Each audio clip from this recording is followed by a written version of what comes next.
Hey everybody, this is a quick video in case you have a CORSAIR K70 Pro mini wireless keyboard and you need to do a hard reset on it to factory default settings.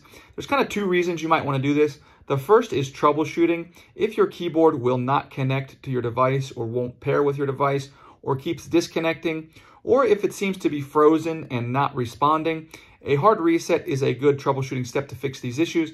The other reason is if you want to set it up on a new device and you just want it to forget all its previous pairing information, this will restore the factory default settings and you can set it up anew as a new keyboard. It's pretty easy to do. The first thing we want to do is actually turn this keyboard off. And then once the keyboard is off, we're going to come over and press and hold the escape key.